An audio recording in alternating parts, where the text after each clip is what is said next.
영원히 찬양과 경배를 받으시기 합당하신 주님, 죄악 가운데 이뤄져 있던 저희를 복음 안에서 구원해 주시고 하나님의 자녀로 하나님의 가족으로 살아갈 수 있도록 인도해 주신 귀한 은혜 진심으로 감사합니다. Dear Heavenly Father, who is worthy to be worshipped and praised for eternity, we thank you for saving us when we were once in sin, and that you have allowed us to live within the grace of being called your children.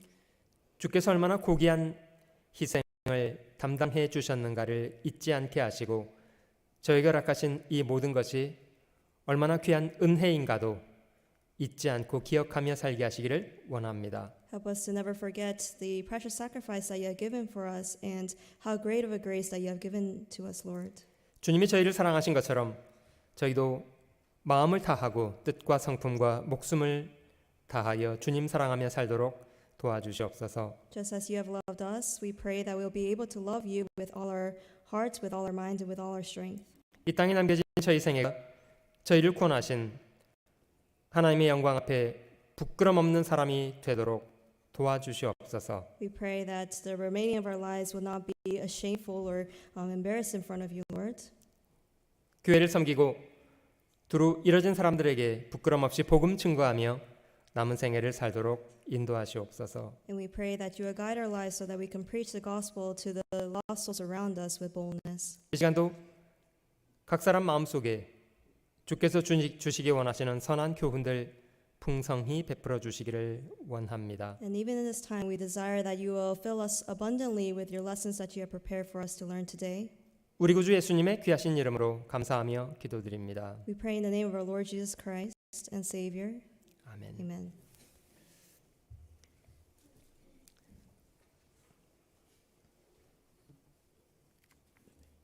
찬송가에도 예수만 섬기는 우리 집이라는 그런 가사말이 들어있는 찬송 있는데요.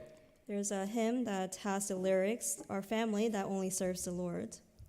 실제 저희 가족들의 모습인가 함께 돌아볼 수 있으면 좋겠습니다. And I hope it's a time to reflect whether our family truly is those who are serving the Lord. 영어로 가족을 family라고 하는데요. In English, it's called family.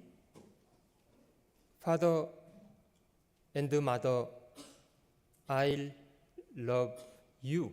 이 약자라고 하더라고요. And they say that is a shortened version to say, Father, Mother, I love you. 실제로 하나님이 저에게 많은 은혜 선물 주셨습니다마는 그 중에 한 가지 대단히 고귀한 선물, 가족이라고 생각합니다. There are many graces that the Lord has given to us as a gift, and I believe one of those representing me is the family. 어떤 사람이 행복을 찾아보겠다고 여행을 떠났답니다. There was someone who went on a journey looking for happiness. 두루두루 행복이 무엇인가를 찾아 헤매었는데 결국 그 사람은 찾지 못했답니다. He wandered around looking for so-called happiness, but he was not able to find it. 고단한 몸과 마음을 이끌고 터덜터덜 집에 돌아왔습니다. And with his weary heart, he trudged back home. 비록 가난했지만 사랑하는 아내가 그를 맞아주었고요. And although they were poor, his loving wife greeted him. 아빠가 돌아왔다고 아이들은 신나서 뛰놀았습니다. And the children were so ecstatic that their father had returned home that they were jumping around in joy. 아내가 준비한 따뜻한 식사가 기다리고 있었고요. And there was a warm meal that his loving wife had prepared. 그제야 이 사람은 깨닫게 되었답니다. And only then did this person realize, 행복은 여기 있었던 거야. and this is where happiness was all along. 맞습니까? Is that true? 네. 그 오즈의 마법사라는 널리 알려진 영화 가운데도 그 집만한 곳이 없다 이런 유명한 대사가 있습니다. Even in the well-known movie Wizard of Oz, there is the famous saying, "There is no place like home." There's no place like home. 맞습니까? Is that true? There is no place like home.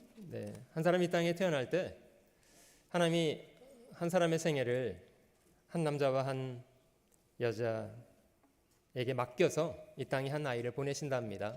You know, it's known to us that when a child is born, God is sending a young babe into a family between a mother and father. 가족은 한 생명을 품어서 그 사람의 평생에 도와주고 지켜주는 선한 일을 잘 감당해 줍니다. And this mother and father carry upon themselves the duty of protecting this child. 여러분 보시기에도 참 아이가 안전해 보이시죠? It seems like this child is in safety, no? 그 마태복음 19장에 예수님께서 결혼의 의미를 설명하신 부분이 있습니다. And in Matthew chapter 19, it talks about the principle of marriage. 주님 말씀하신 사람을 지으신 이 누구를 말하는 걸까요? And it says here that he has made them male and female. And what is he talking about? 하나님을 말씀하십니다. And he here is talking about God. 하나님이 사람을 지으실 때 처음부터 저희를 남자와 여자로 지으셨답니다. It says here that God, who had made them from the beginning, made them male and female.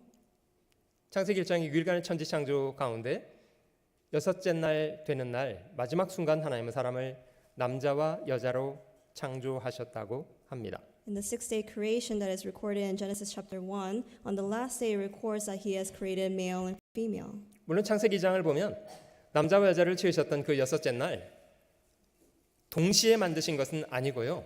순차적으로 먼저 남자를 만들고 나중에 여자를 만드셨답니다. And in chapter 2, you can read that it wasn't that they were created at one moment, but rather first the male was created and then the female.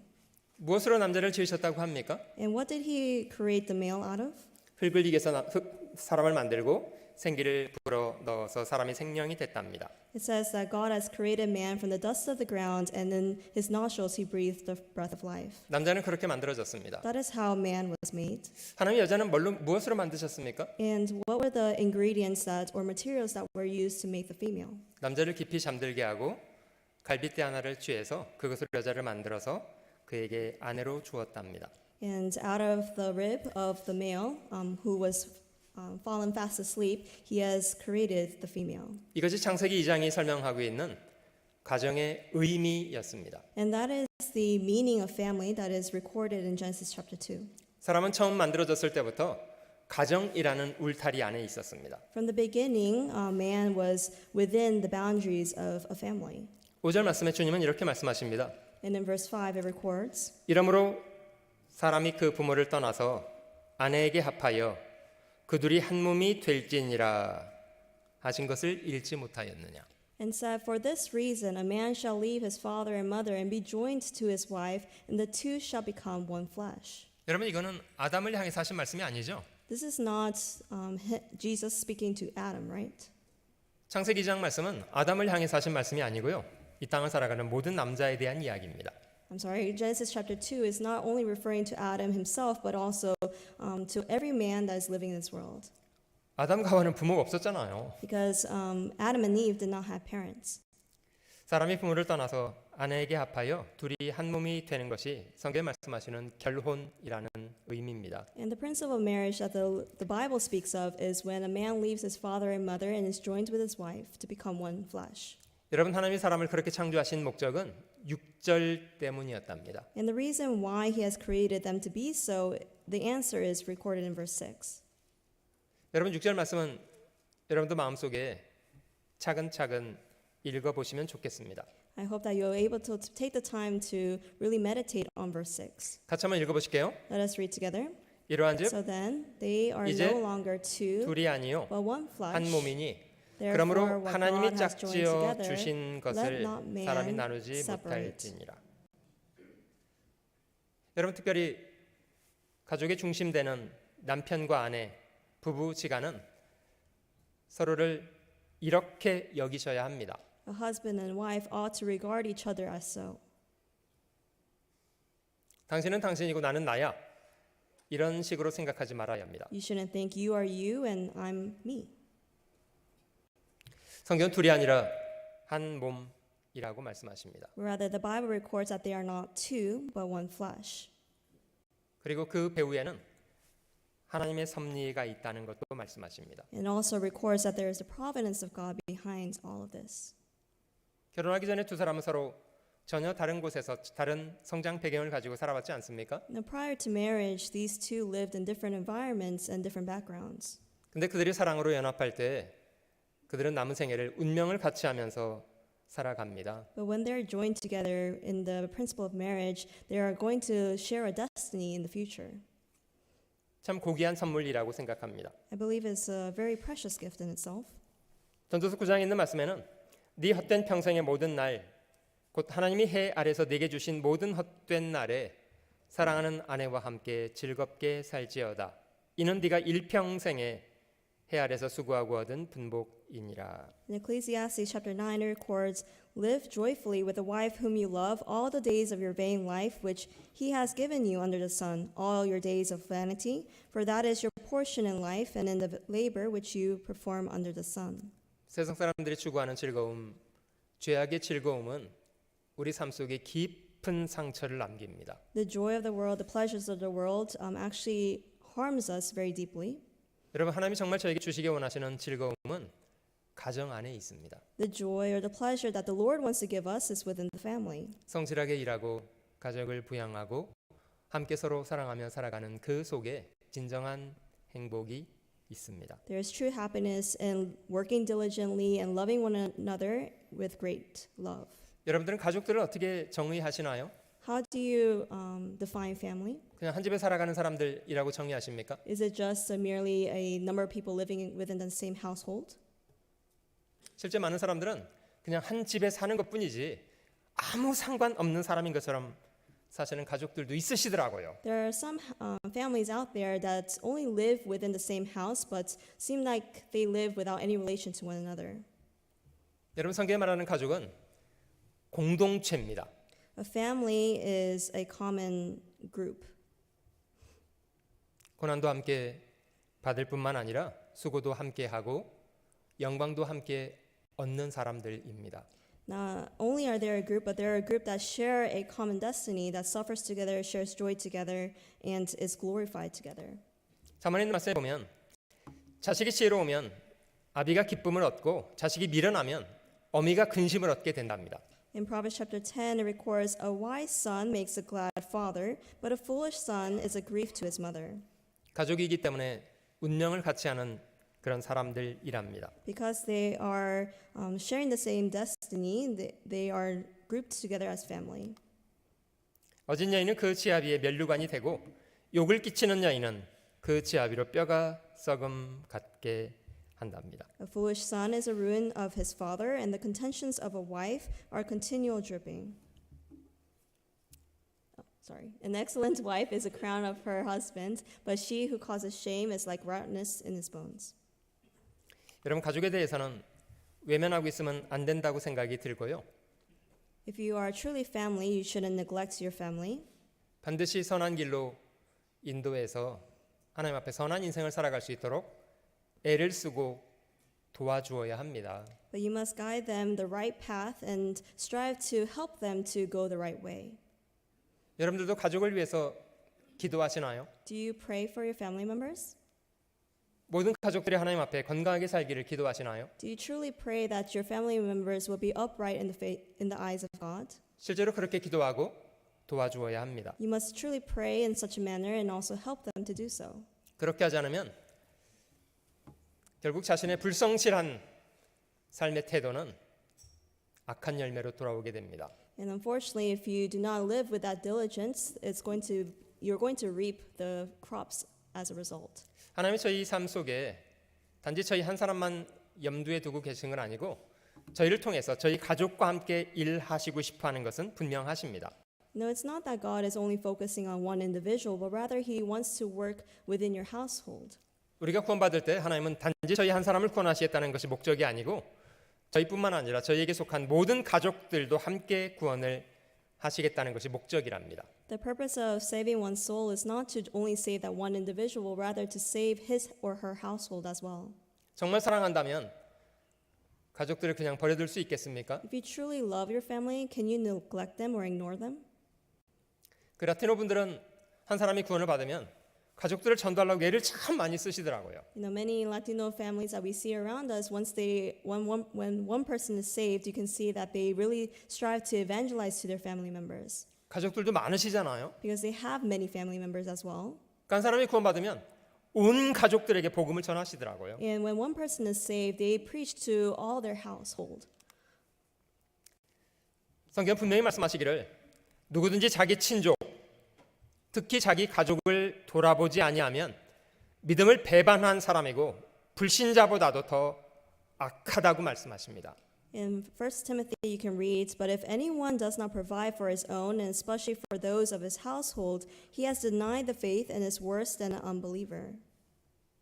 가족들을 성실하게 부양하고 가족을 성실하게 돌아보아야 합니다. We must diligently provide for our family and also look after one another as well. 하나님 과연 우리 가족을 통해서 이루시기 원하시는 목적하시는 바가 성실하게 이루어질 수 있도록 가족을 위해서 선한 수고를 다해 가야 합니다. You must put in the efforts so that the Lord can fulfill all His great work and also His great will through our family.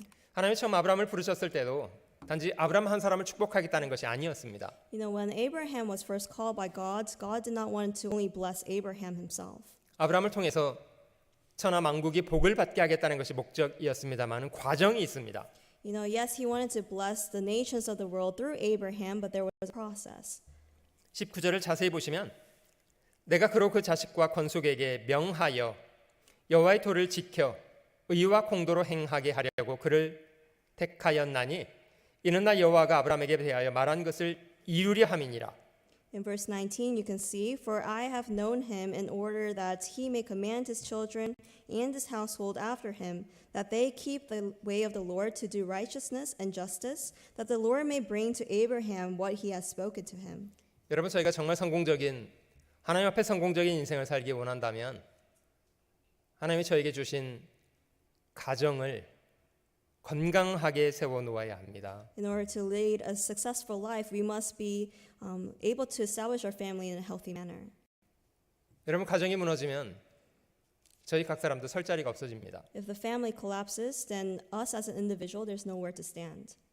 우리 가족 한 사람 한 사람을 하나님 앞에 건강한 사람으로 세울 수 있도록 애를 써가야 합니다. We must put in the effort so that every individual of our household will be upright in the eyes of God.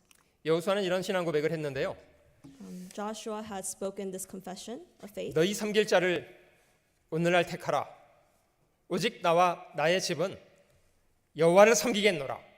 Choose for yourselves this day whom you will serve, but as for me and my house, we will serve the Lord. 과연 저희 가족들이 하나님을 섬기는 그런 가족들이 될 수 있다면 그러면 그는 하나님 앞에 귀히 쓰임 받는 인생을 살아갈 수 있을 것입니다. If truly our family members is able to live upright in the eyes of God and is used for His will, then we'll be able to be used as a family for the fulfillment of God's will. 그런 소망을 품어야 합니다. We must have that hope within us. 아침에 살펴봤더니 에베소서 5장과 6장 사이에는 교회 안에서 가족의 의미가 무엇인가를 설명하고 있습니다. Ephesians chapter 5 and 6 records on what it means within a church and family. 하나님의 참 중요한 의미들을 가정 안에 담아 두셨습니다. There's a very important meaning that is hidden within the family. 5장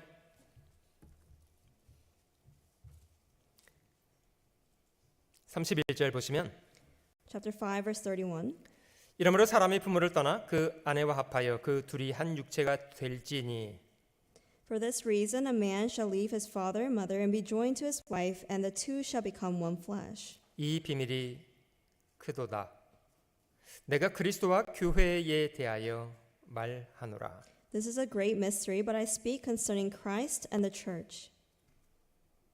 실제로 건강한 가정 생활을 잘 이끌어갈 수 있다면 그는 건강하게 교회를 봉사하고 살아갈 수 있을 것입니다. Only those who are able to lead a healthy family life will be able to lead a healthy Christian life as well within the church. 건강한 관계 속에 하나님이 상당히 많은 것들을 비밀로 담아두고 계시기 때문입니다. Because within the healthy relationships, there's many secrets that are hidden by God. 서두에 제가 아내들에게 그다음 남편들에게 6장이 넘어가서 자녀들에게 아비들에게 순서대로 명령하고 계신 것들을 중요한 구절만 읽어드렸는데요. The beginning of the sermon, I read the verses that is to the wives, the husbands, the children, and the fathers. 각각의 가정 안에서 멤버들의 역할 중에 가장 중요한 것들을 설명했습니다. And here it's talking about the greatest roles for each individual. 저마다 자기 자신의 역할이 무엇인가를 하나님 앞에서 발견하고 과연 나는 하나님이 기대하시는 그런 역할을 잘 감당하고 있는가를 돌아보시는 것이 가장 중요합니다. Now we must discover what is the role that the Lord has asked us to fulfill, and therefore reflect on ourselves and actually strive to fulfill those roles. 정말 부탁드리고 싶은 것은 여러분들이 성경을 읽으실 때 남을 판단하거나 정죄하기 위한 그런 시각으로 읽지는 마셔야 합니다. Please do not read the Bible to judge others or condemn others. 당신은 성경이 이렇게 말하는데 당신은 왜 그렇게 안 해? 이런 시각으로 성경 보지 마십시오. Do not look at the Bible and say, "Oh, the Bible says this, but why aren't you living like that, honey?" 아무 도움 안 됩니다. It won't help you. 성경은 그렇게 읽는 것이 아닙니다. That's not how you should read the Bible. 여러분, 이 성경이 과연 하나님이 나 개인에게 주시는 말씀이라고 받아들이십니까? Do you receive this Bible as the Word of God that is given to you as an individual? 그렇다면 하나님의 기대 앞에 나는 얼마나 그 말씀을 잘 순종하고 있는가를 질문하시면서 읽으셔야 합니다. Then you ought to read the scriptures thinking to yourself, how much am I obeying to the scriptures, to the word of God? 다른 사람을 정죄하는 잣대가 아닌 자신을 돌아보는 거울로 성경을 보셔야 합니다. Rather than a standard to judge others, it ought to be used as a mirror to reflect on yourself. 그런 사람은 발전이 있습니다. And only then would that person be able to improve. 여러분, 아내들에게 주신 가장 중대한 명령은 질서에 대한 바른 인식입니다. The greatest request of the Lord here is talking to the wives, and it's saying to have the right recognition of the order. 여러분, 처음 하나님이 여자를 만드셨던 것은 목적이 무엇이었답니까? What is the purpose of why a female was created? 창세기 2장에는 하나님이 여자를 만드셨던 목적은 남자를 돕도록 하기 위한 목적이었다고 기록하고 있습니다. In Genesis, it records that the woman was created as a helper comparable to him. 하나님이 에덴 동산에서 여자에게 기대하셨던 역할은 무엇이었을까요? And what is the work that the Lord actually anticipated from the woman? 에덴 동산에서 하와는 남편 아담에게 무엇을 도와야 하는 사람이었겠습니까? And for Eve, what should she have helped her husband Adam in the Garden of Eden? 빨래 해야 되나요? Should she do the laundry 밥상 차리고요? and prepare a meal? 아니, 옷을 안 입었는데 빨래는 할 필요가 없었다고 생각들고요. You know, they were naked. They didn't have clothes, so no, they didn't need to do the laundry. 농사를 짓지 않았던 때니까 밥상 차릴 일도 없었을 것 And 같고요. because they didn't farm, they didn't need to prepare a meal for each other. 아마 그런 역할을 기대해서 만드셨던 건 아닌 것 같아요. But that's not the purpose that the Lord actually anticipated when He created a woman. 남자에게 가장 소중한 위치가 되도록 만드셨습니다마는 여자는 자신의 위치나 질서에 대해서는 인식이 부적절했었고요. You know, yes, the woman was created with great purpose and purpose, but it seems like she had failed to understand what that purpose was. 심지어 하나님 말씀도 귀 기울여 듣지 않는 경솔한 사람이었다고 하고요. And she failed to heed very closely to the words of God. 결과적으로는 대단히 불행하지만 남자를 넘어뜨리는 역할을 했습니다. And unfortunately, she was in the role of actually having her husband fall. 잠언 마지막 장은 저희가 한번 같이 찾아보시겠습니다. Let's turn to Proverbs chapter 31. 잠언 31장 Proverbs chapter 31.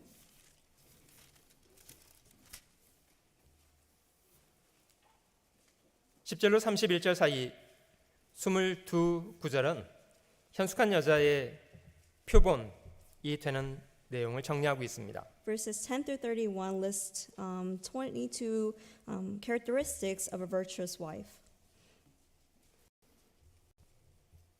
이런 아내를 얻는 사람 참 복이 있다, 이렇게 설명하고 있습니다. It's recorded that those who have such a wife is blessed. 이 현숙한 여자의 가장 중대한 증거는 건강한 관계였습니다. And a key aspect of this virtuous wife is that she had many healthy relationships.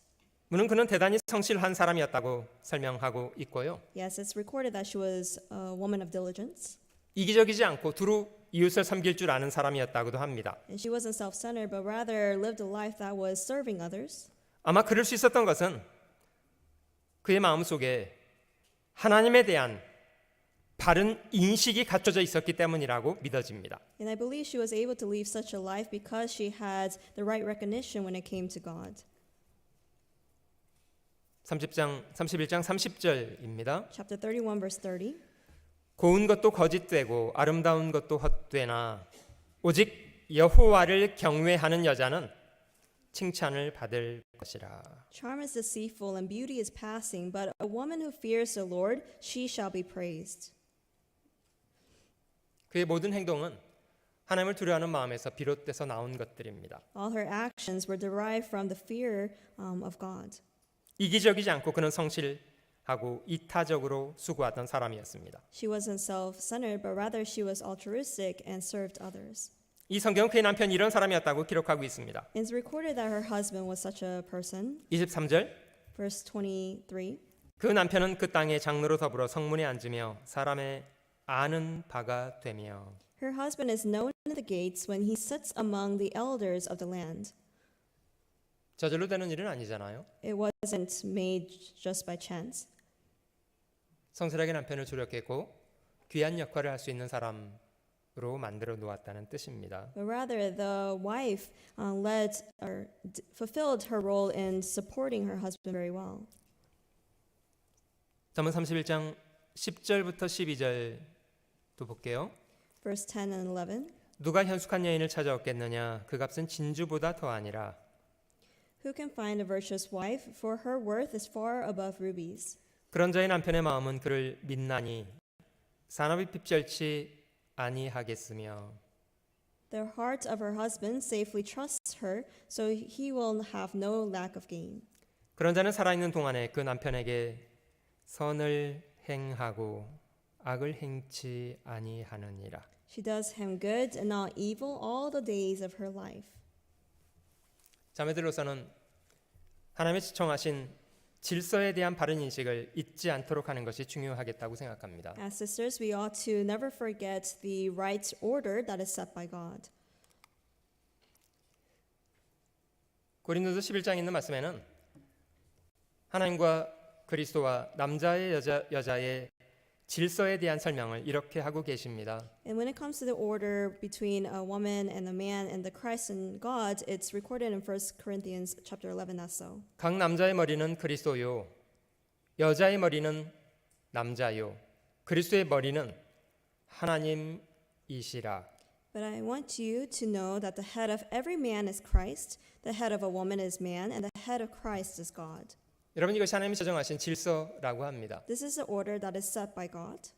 여러분, 이 질서 때문에 그리스도는 하나님의 뜻에 따라서 자신의 생명을 죽는 데까지 들이셨습니다. Now, because of this set order, Christ, who came into this world, and because the head of him was God, he obeyed God's commandment to offer up his life for us. 그의 머리가 하나님이셨기 때문입니다. And because the head of his was God. 여러분, 각 남자의 건강한 정상적인 그런 질서는 그리스도가 머리가 되는 것이 정상적입니다. And it ought to be that the head of every man is Christ. 그리스도가 원하는 대로 하는 것이 정상적입니다. A man ought to do according to the will of Christ, 그가 머리치기 때문에요. because he is his head. 또 한 가지 주목할 것은 여자의 머리를 그리스도라고 말하지 않고 남자라고 기록하고 있습니다. And something we ought to focus on as well is that it's recorded that the head of the woman is not Christ, but rather the man. 그래서 신약성경의 많은 구절들은 아내된 자매들에게 남편에게 복종하라고 권면하고 계십니다. And so many verses that follow New Testament records that wives ought to submit to their husbands. 남편이 그런 인격을 갖췄느냐 그렇지 않느냐를 질문하지 않았습니다. It didn't ask you to ask the question whether your husband has the character that is rightfully worthy to be submitted to or not. 성경은 모든 아내들에게 남편에게 복종하는 것에 대해서 명령하고 계십니다. But rather it commands that the wives submit to their own husbands. 근데 대부분 아내들이 별로 안 좋아하시더라고요, 이런 메시지를. And many wives actually despise this verse.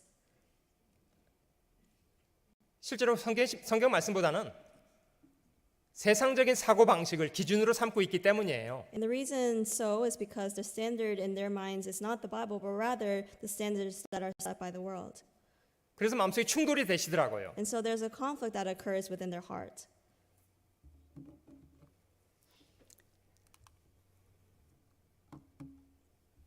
베드로전서에 남편에게 순종했던 모범적인 사람으로 사라 이야기를 거론하고 있습니다. In 1 Peter, it mentions Sarah as someone who had an exemplary manner of this.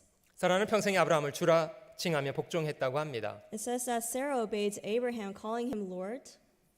어떤 자매님은 그러시더라고요. And some sister says, 그래도 사라는 남편이 아브라함이잖아요. You know, at least Sarah's husband was Abraham.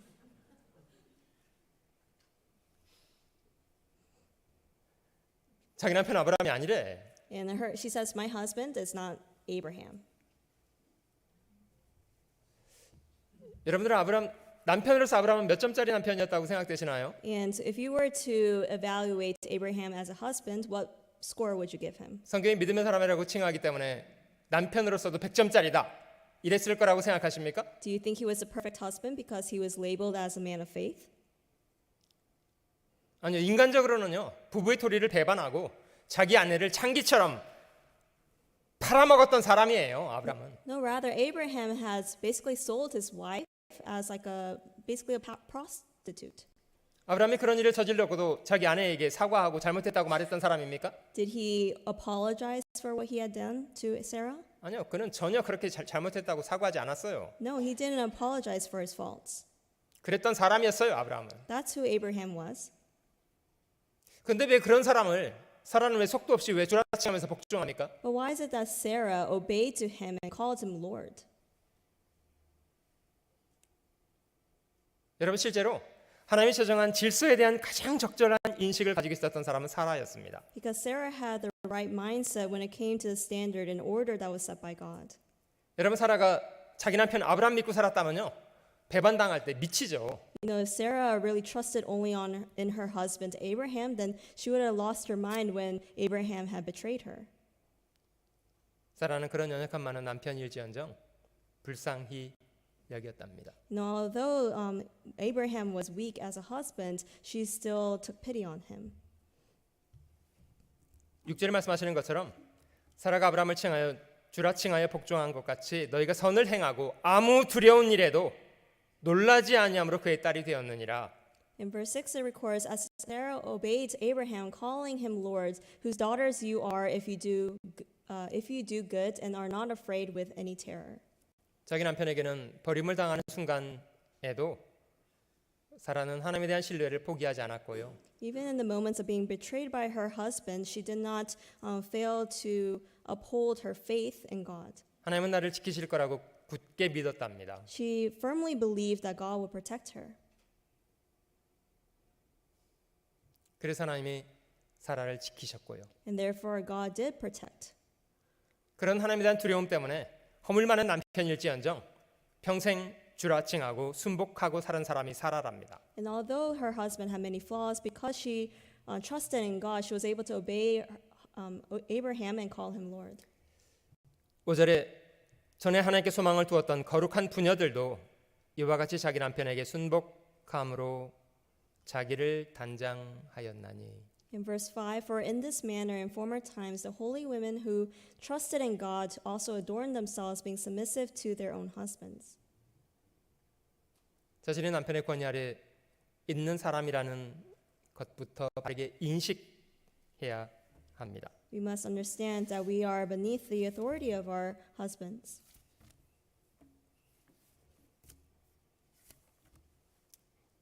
이 얘기 너무 길게 하면 안 좋아하시더라고요. No, I shouldn't focus on this too long.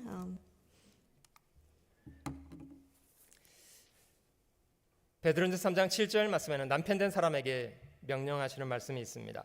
In 1 Peter chapter 3 verse 7, it speaks to husbands, saying, husbands likewise deal with them with understanding, give honor to the wife. 남편 된 자들아, 이와 같이 지식을 따라 너희 아내와 통거하고 저는 더 연약한 그릇이요 또 생명의 은혜를 유업으로 함께 받을 자로 알아 귀히 여기라. 이는 너희 기도가 막히지 아니하게 하려 함이라. Husbands likewise dwell with them with understanding, giving honor to the wife as to the weaker vessel, and as being heirs together in the race of life, that your prayers may not be hindered.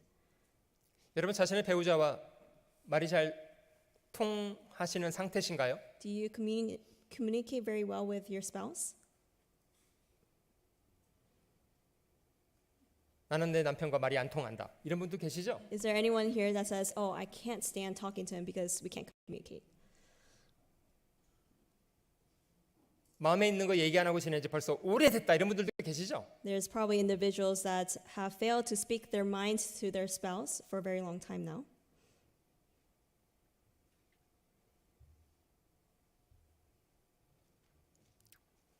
대화가 막혀 있는데 기도는 어떻게 같이 하겠어요? You know, if the communication is blocked, then how can they pray? 여러분, 남편 된 사람들에게는요, 아내와 통과하는데 많은 지식이 필요하다고 설명하고 계십니다. And it says here that the husbands must have understanding. 남편들에게는 아내를 어떻게 여기라고 권면하십니까? And what does it say to regard their wives as? 에베소서 5장 다시 한번 돌아가 보실게요. Let's turn back to Ephesians chapter 5. 에베소서 5장 돌아가 보겠습니다. Ephesians chapter 5, 25절. verse 25. 남편들아, 아내 사랑하기를 그리스도께서 교회를 사랑하시고 위하여 자신을 주심같이 하라. Husbands, love your wives just as Christ also loved the church and gave himself for her. 이게 어느 정도까지 해야지 정당한 수준이라는 겁니까? And what does this mean by the extent of the love? 죽기까지요. To the extent of death.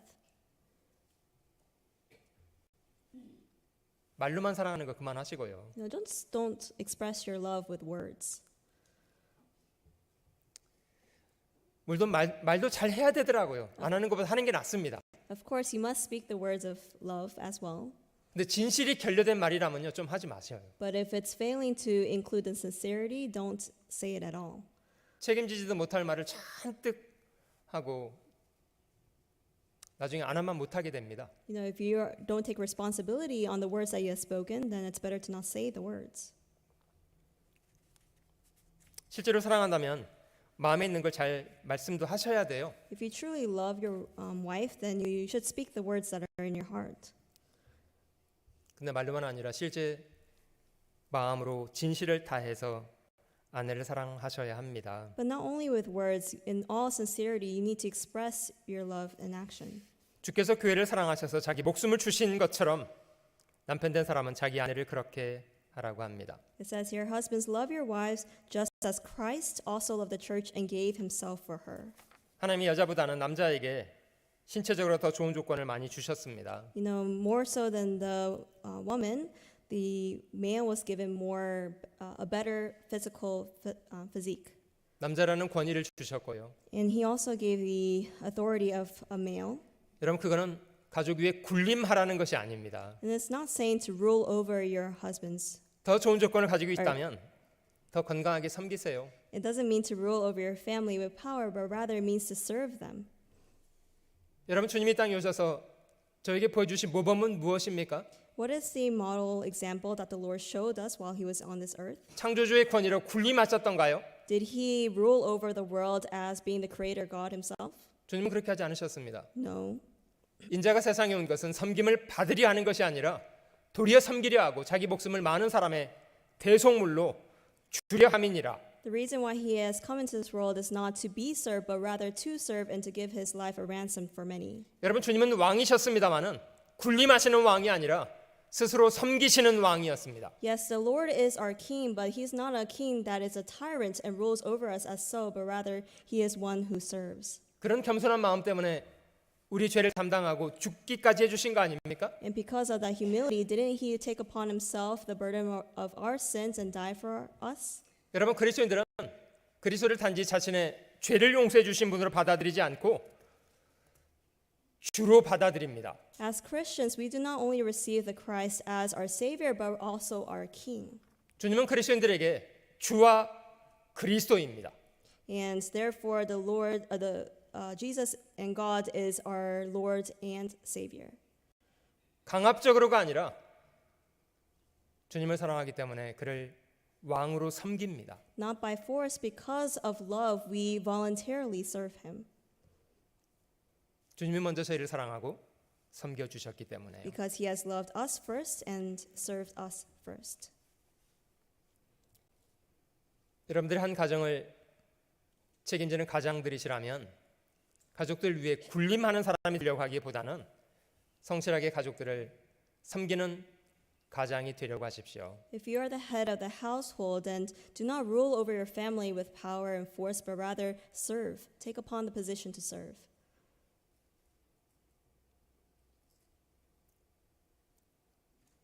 (1년에) 한 번 점심 메뉴가 그 메밀국수가 나오는 데가 있는데요. And once in a year, there's the lunch menu that's prepared as the buckwheat noodles. 오늘입니다. And today's the day. 오늘 점심 준비는 아버지들께서 저쪽 가서 하고 계십니다. And the people who prepare the meals is actually the fathers. 특별히 오늘 어머니들은 저 점심이 맛있는 날이죠. And mothers, they enjoy the meal very much today 남이 해준 밥이기 때문에요. because it's a meal that's prepared by another person, right? 사실 1년 내내 어머니들이 저 점심을 준비하시는데 그 1년에 한 번 정도 아버지들께서 저 식사를 준비해 주시는 것 참 감사한 일이라고 생각합니다. And the fact that the mothers spend and prepare their meals every week, and then this is the week that the fathers actually prepare, I think it's something to be very grateful for. 아마 점심을 받아보시면 그 아버지들의 마음이 이렇게 잘 담겨 있다는 것도 느끼시게 될 겁니다. If you look closely at the meal, you'll be able to see the heart of fathers as well. 말로만 아니라 실제 아내를 존중하고 귀중히 여겨야 합니다. Not only by words, but also in the attitude and behavior, we also need to regard our wives with much sincerity and love. 이 성경 구절을 설명하는 것처럼 여자들은 남자보다는 마음도 더 연약한 것 같아요. And as this verse also records, not only the physical body, but also the heart seem to be a weaker vessel as well. 상처도 쉽게 받고요. They are hurt very easily as well. 그래서 성경은 저는 더 연약한 그릇이고 생명의 은혜를 유업으로 함께 받을 줄 알아서 귀히 여겨주라고 말하고 있습니다. And therefore it says, give honor to the wife as to the weaker vessel and as being heirs together of the grace of life. 아내에게 막 소리 지르지 마시고요. 좀 Do not yell at your wives, please. 어떤 분은 전화 끊으시고 나서 마지막에 아내한테 전화 끊어 이러시더라고요. Someone ending their call with their wife said, "Oh, hang up." 이런 말이 가능합니까? Is that even possible to say? 아유 그만하세요. No, please don't say such things.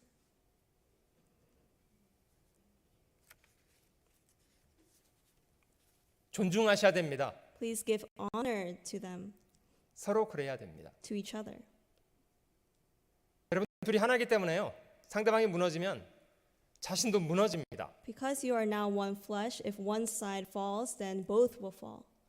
서로 확대하려고 하지 말아야 합니다. Do not try to harm one another. 자신을 죽이는 길입니다. It's a way of killing yourself. 에베소서 5장 28절 말씀을 한번 보시면요.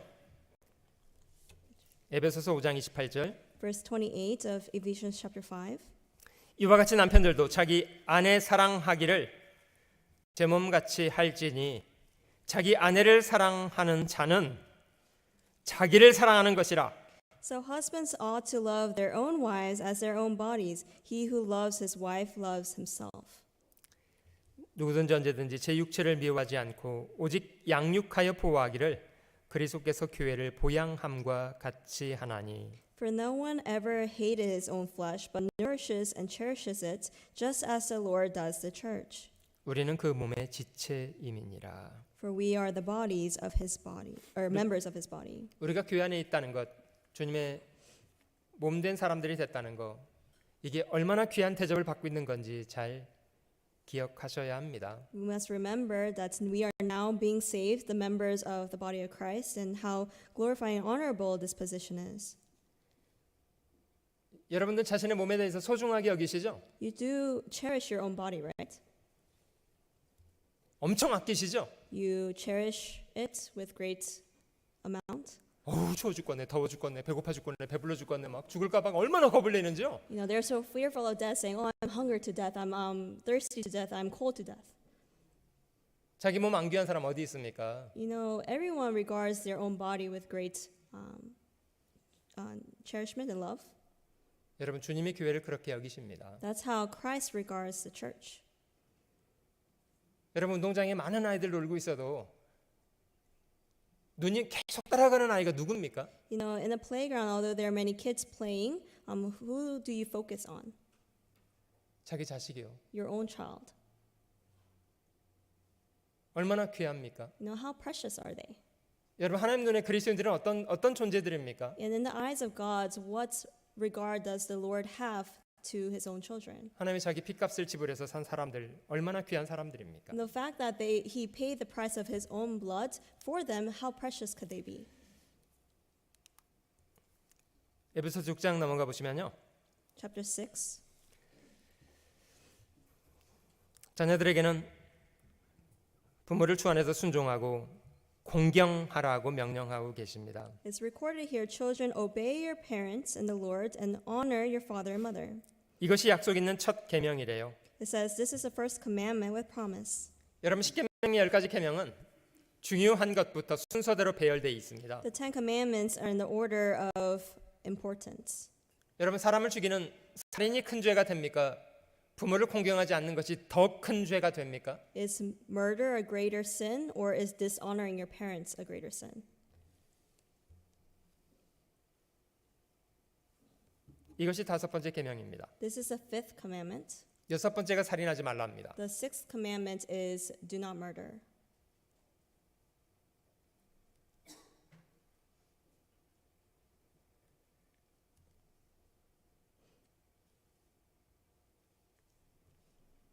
여러분 성경은 부모를 함부로 대하는 것에 대해서 죽어 마땅한 죄로 취급합니다. The Bible regards neglecting your own parents as a sin that ought to be killed for. 여러분 저희는 부모로부터 얼마나 많고 귀한 은혜를 입어 지금까지 살아왔습니까? We receive so many graces up to this day from our parents. 아무 아이도요 저절로 태어나서 저절로 성장하지 않았습니다. There is no child out there that was born on their own accord and grew up on their own accord. 어마어마한 희생과 수고가 한 사람의 생애 배후에 부모에 의해서 지불되었습니다. There was a lot of effort, there was a lot of sweat and tears that were invested in for a child to grow up to this point of day. 저는 5 형제의 말째였는데요.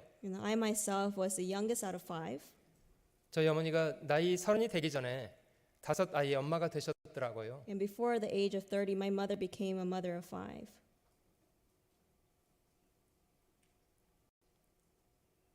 대단하시다고 생각 들었어요. I truly respect her. 나이가 들어보니까 참 고생도 많이 하셨겠다. And to this day, I can see that she would have suffered a lot.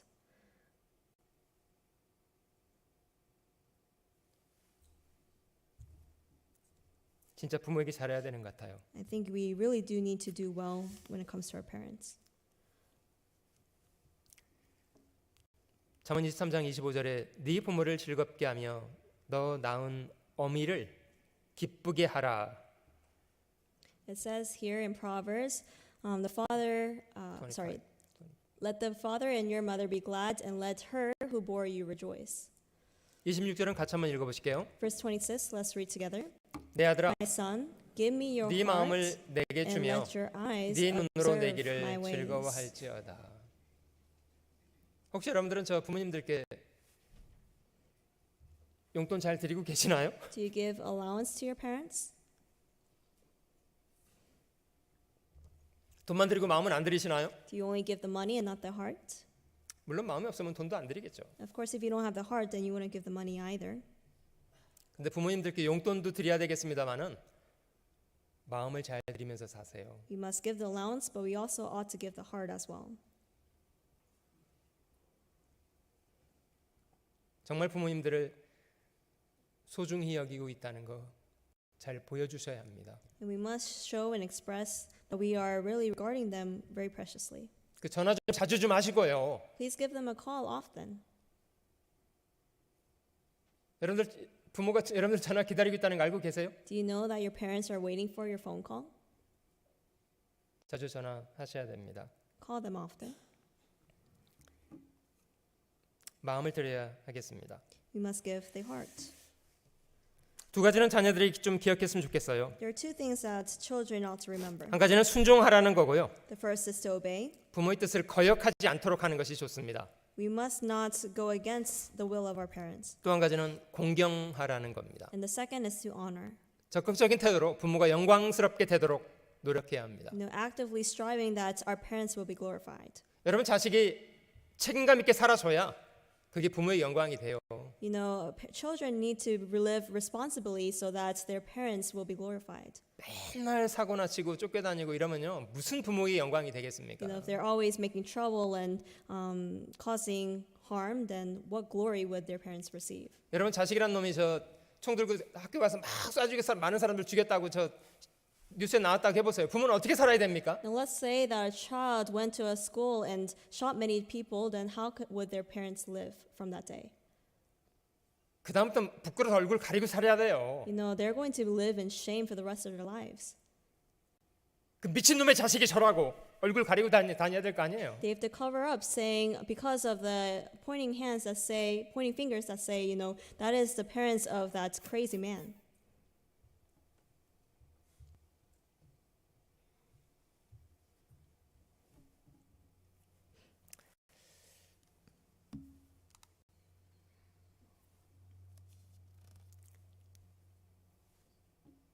에베소서 6장 4절 말씀으로 넘어가 보겠습니다.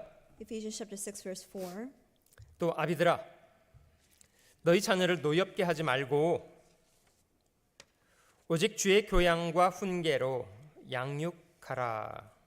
And you fathers do not provoke your children to wrath, but bring them up in the training and admonition of the Lord. 여러분 저 인생에 어찌할 수 없이요. 저희는 가장 큰 영향력을 부모로부터 받습니다. You know, without a doubt, we are greatly influenced by our parents. 여러분들이 원치 않아도 여러분들의 삶의 모습이 자식들에게 고스란히 영향을 미치고 있습니다. The way that you are living, it's going to be directly inherited to your children. 여러분들의 자식은 여러분들의 미래입니다. Your children is your future. 여러분들의 영향을 미친 대로 그들도 삽니다. The way that you influence them, they're going to live in that manner.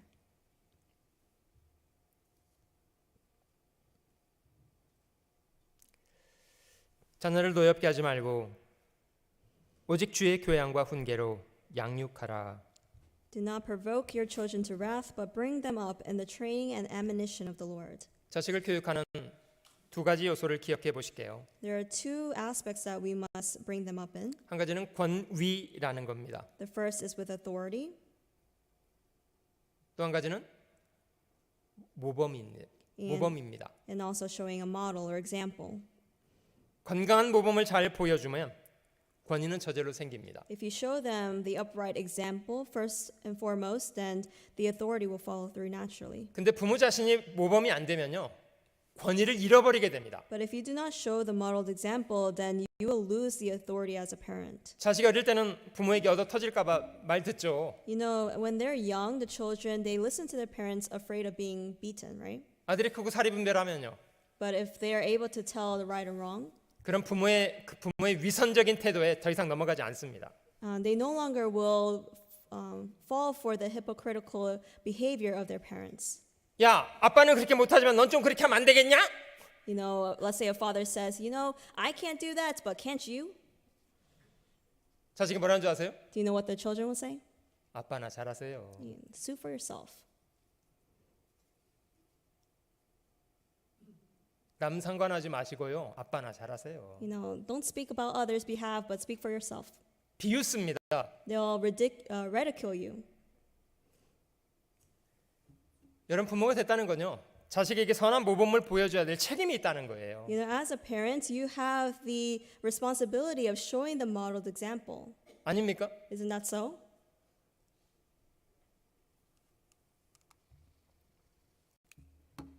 여러분 주님이 선한 모범을 보여주지 않고 말만 장황하게 하셨던 분이신가요? Was Christ someone who only spoke the words and did not show any examples? 여러분 주님의 제자들도 말만 장황스럽게 하고 행동은 안 하던 그런 사람들이었습니까? Were the disciples of Christ only those who spoke the words very eloquently and did not have the actions to follow through? 내가 그리스도를 본받는 자 된 것 같이 너희는 나를 본받는 자가 되라. Imitate me just as I also imitate Christ. 부모의 성실한 삶은 자녀에게 지극히 선한 일을 해줄 수 있습니다. You know, a diligent lifestyle of a parent will diligently serve their children. 여러분 이삭이 이삭 될 수 있었던 이유는 아버지가 아브라함이에요. The reason why Isaac became the person he became was because of Abraham. 야곱이 야곱 될 수 있었던 이유는 아버지가 이삭이었어요. The reason why Jacob became the Jacob that we know of is because his father was Isaac. 물론 아버지가 이삭이었어도요. 자식 중에 에서 같은 사람 나옵니다. Of course, from Isaac there was also a son called Ishmael. 야곱이 야곱 될 수 있었던 것은 아버지가 이삭이었기 때문이에요. The reason why Jacob was able to become the man that he was because of his father Isaac. 요셉이 요셉 될 수 있었던 이유는 무엇입니까? What is the reason why Joseph became the person that he was? 아버지가 야곱이었어요. Because his father was Jacob. 야곱에게 다른 아들이 있었어요. Yes, Jacob had many other sons. 불순종하고 살아간 다른 아들도 있었습니다. They were sons who led the way of disobedience. 근데 요셉이 요셉 될 수 있었던 것은 아버지가 야곱이었기 때문이에요. But the reason why Joseph became the Joseph that we know today is because his father was Jacob. 여러분 모세는 애굽이라는 세상 한가운데서 살았던 사람입니다. Now Joseph lived in the midst of the world called Egypt. 수없는 죄와 유혹 가운데 있었던 사람이에요. He was in the midst of many temptations and sins. 그가 그런 속에서 믿음을 지킬 수 있는 믿음의 사람이 될 수 있었던 이유 무엇 때문입니까? What is the reason why he was able to keep his faith in the midst of all that? 그의 부모 때문입니다. Because of his parents.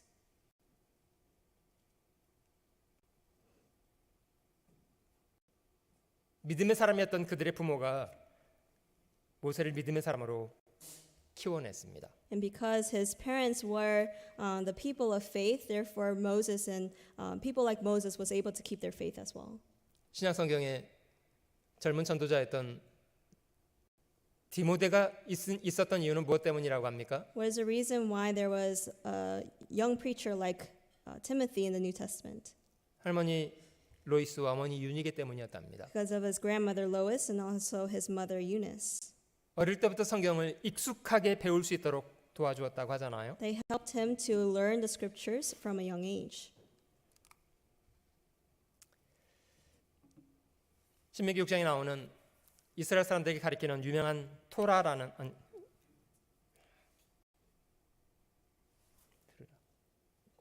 쉐마. 유대인들이 쉐마라고 기억하는 그 신앙 고백문인데요. And this is the famous Shema that the Jews actually keep. 유일하신 하나님을 사랑하고 살라는 그런 명령을 앞부분에 설명했습니다. And it talks about to serve the Lord God. 제가 오늘 이 말씀을 좀 강조하고 싶은데요.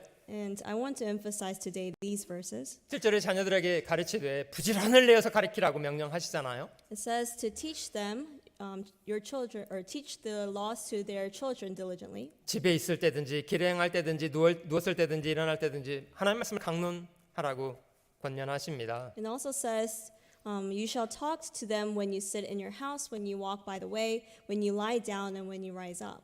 근데 놓치지 말아야 될 건요.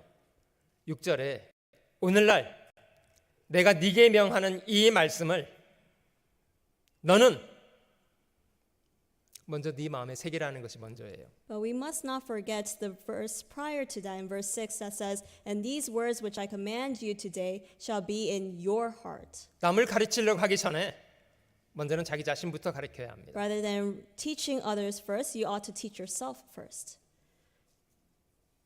그래야 무능한 이론가가 되지 않고 힘 있는 선생이 될 수 있습니다. Only then will you not become not a theologian a theorist who only has the ideas, but also a person with power in their words. 가능하다면 나이 어릴 때부터요. 부지런히 자녀를 가르쳐야 되겠습니다. If possible, sons from their young childhood. 마땅히 행할 길을 아이에게 가르치라. 그러면 늙어도 그것을 떠나지 아니하리라. Now train up a child in the way he should go, and when he is old, he will not depart from it. 대단한 것을 하려고 하기 전에요. 먼저 자녀들과 함께 앉아서 성경을 읽고 함께 기도하고 함께 하나님께 감사드리는 그런 식탁을 만드는 것부터 하시면 좋겠습니다. Now, rather than focusing anything extravagant, focus on just sitting around the dinner table, reading the scripture together, and praying. 모든 것을 주신 하나님께 감사하고 하나님을 경외하는 그런 분위기가 집안에 넘칠 수 있도록 해 주셔야 합니다. You must always be filled with the gratitude towards the Lord for everything, and also to have the fear towards Him, and that should be abundant within the household. 그 속에 진정한 평화와 행복이 있습니다. And only within there will be the true happiness and joy. 자, 오늘 제가 설교를 마무리하면서 가장 중요한 걸 제가 짚어드리고 싶습니다. And while ending the sermon today, I'm going to talk about something very important. 성경은 이 비밀 그다 내가 그리스도와 교회에 대해서 말한다고 에베소서는 말하고 있습니다. In Ephesians chapter 5, it says, "This is a great mystery, but I speak concerning Christ and the church." 전혀 상관없는 두 사람이 사랑으로 연합해서 운명을 같이 하는 부부가 되잖아요. No, two people who had no relations prior to join together in love and become one flesh and create a household. 전에 하나님과 상관없던 죄인이었던 사람이 복음 안에서 하나님의 사랑을 깨닫고 하나님과 연합하여 운명을 같이 하는 하나님의 사랑의 짝이 됩니다. A sinner who had no relation to God or Christ, once they receive salvation, is able to be joined together with Christ and be sharing the same destiny with Him. 이것이 비밀이고 이것이 그리스도와 교회입니다. This is a secret, this is mystery, and this is the Christ and the church. 저는 어린 시절에 우리도 나이 들면 큰 집 쳐서 같이 똘똘 뭉쳐서 같이 살자 이렇게 말했던 적이 있었습니다. Now, when I was young, I used to tell my family members, let's build a big house later on and all live together. 꿈을 이루지 못했습니다. I unfortunately was not able to fulfill my dreams. 저마다 각기 하나님이 보내시는 대로 흩어져서 살게 됐고요. We all went our separate ways where the Lord has led us to be and led separate lives. 이 땅에서 가족은 참 소중한 거긴 합니다만은 영원한 것은 아니었더라고요. You know, yes, the family that the Lord has given me is very precious, but it's not for eternity. 시간이 지나가니까 가족들 중에 돌아가시는 분들이 생기고요. And with time passing by, we see many members of our families pass away as well. 얼마간의 시간이 지나면 저희도 또 세상을 떠나게 되지 않겠습니까? And when the time comes, wouldn't we also pass away and die? 저는 가족을 이렇게 정의하고 있습니다. And I want to define the family as so. 하나님의 가족이라는 이름으로 함께 살게 하셨던 사람들은 얼마간의 기간 동안 함께 추억을 나누면서 서로 사랑하며 함께 사는 거예요. You know, yes, people are grouped together as family by the providence of God, and they share many memories and love one another for some time period. 그리고 하나님께서 보내시는 대로 저마다 각자의 위치에서 자기 일을 하면서 사는 겁니다. And then they're led their separate ways according to the guidance of the Lord and live their own separate lives. 가족이기 때문에 서로 그리워할 수 있고 서로 기도해 줄 수 있고요. And because they're family, you're able to miss them and also pray for them.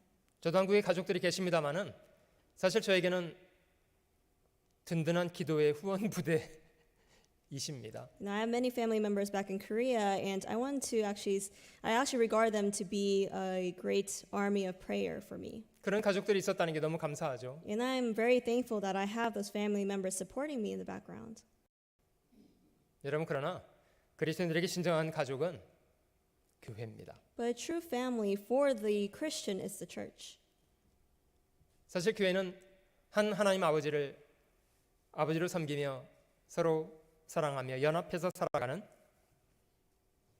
진정한 가족들입니다. You know, the church is people dwelling together, serving the Lord, loving the Lord as our Father.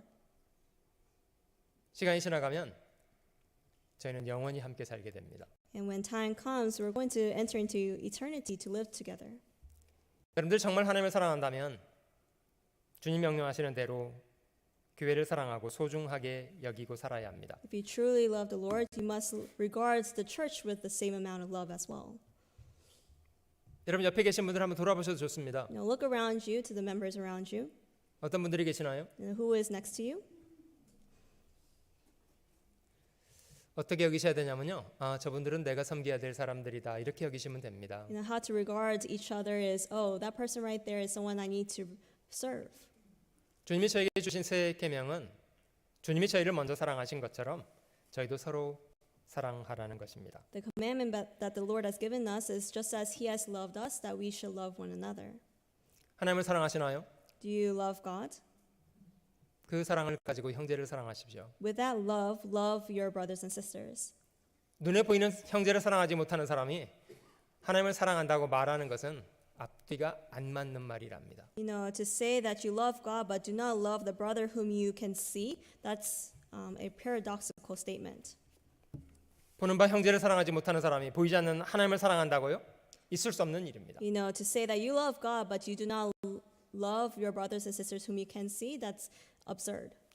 하나님이 저희에게 얼마나 소중한 선물을 많이 주셨는가 잘 기억하고 하나님께 넘치는 감사를 드리는 그런 날들 됐으면 좋겠습니다. Now always remember the abundant amount of gifts that the Lord has given us and live within gratitude.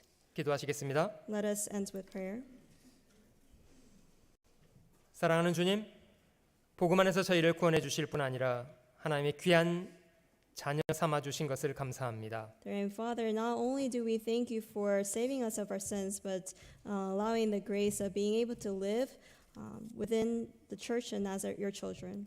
전능하신 하나님의 손길 안에서 두려움 없이 이 땅을 살게 하신 것을 감사합니다. We thank you for living within this world without any fear, as you being our Father, the Almighty God. 연약한 저희들을 하나님의 선한 일꾼들로 다듬어 주시고 이 땅에 복음 증거하는 선한 일을 감당케 하신 것을 감사합니다. We thank you for forming us to be useful workers for your will and to use us to fulfill your will within this world. 저희가 누리며 살아가는 모든 것이 얼마나 소중하고 귀한 기회이며 은혜인가를 기억하고 소중히 여기고 주님 선히 여기시는 대로 잘 드려 살도록 도와주시옵소서. Help us to remember that the opportunity of life that you have given us is very precious and to regard it and fulfill the amount of grace that you have given to us, Lord. 베푸신 모든 은혜와 사랑을 감사하며 주 예수님의 이름으로 기도드립니다. We thank you for all the graces and love that you bestow upon us, and we pray in the name of our Lord Jesus Christ, our Savior. 아멘. Amen. 저희 찬송가 305장 부르겠습니다.